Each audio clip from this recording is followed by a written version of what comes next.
Can you believe this? One of the pioneers of computing, a driver of modern computing, and I had to invite him to SIGGRAPH.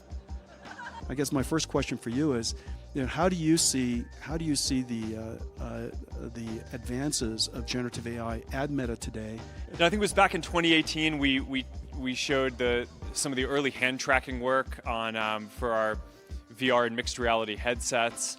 I think we've talked a bunch about the progress that we're making on codec avatars, the photorealistic avatars that we want to be able to drive from consumer headsets, which we're getting closer and closer to. All of the stuff around Gen AI, it's an interesting revolution, and I think that it's going to end up making, I think, all of the different products that we do, different in interesting ways. I mean, I kind of go through.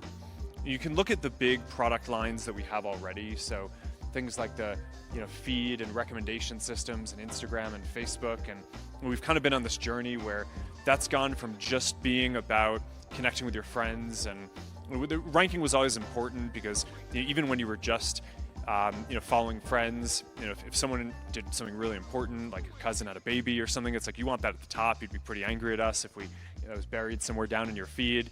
The recommendation systems are super important because now, instead of just a few hundred or thousand potential candidate posts from friends, there's millions of pieces of content, and that turns into like a really interesting recommendation problem.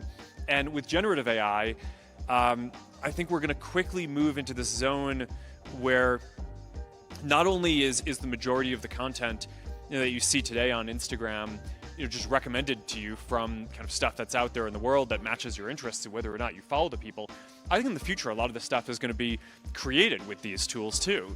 One of the things that I was super excited about when you talked about your vision of creator AI, I just think that's a home run idea, frankly. A lot of our vision is that I don't think that there's just going to be like one AI model. Right? I mean, this is something that some of the other companies in the industry, they're like, it's like they're building like one central agent, and yeah, we'll have the Meta AI assistant that you can use, but a lot of our vision is that we want to empower all the people who use our products to basically create agents for themselves.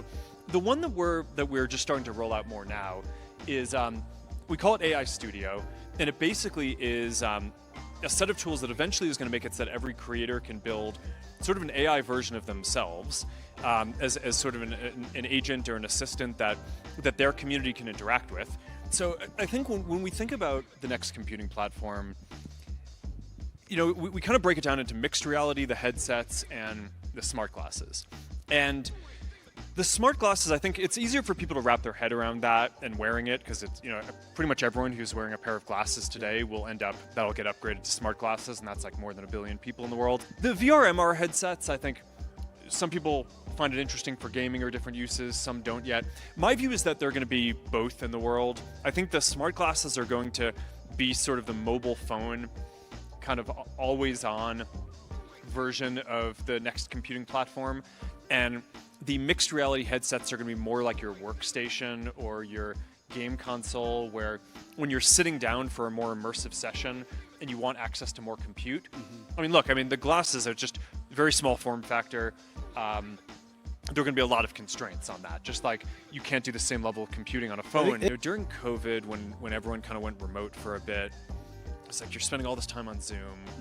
It's like, okay, this is like it's great that we have this, but in the future, we're like not that many years away from being able to have a virtual meeting where, like, it's like I'm not here physically, it's just my hologram, and like it just feels like we're there and we're physically present. We can work on something and collaborate on something together.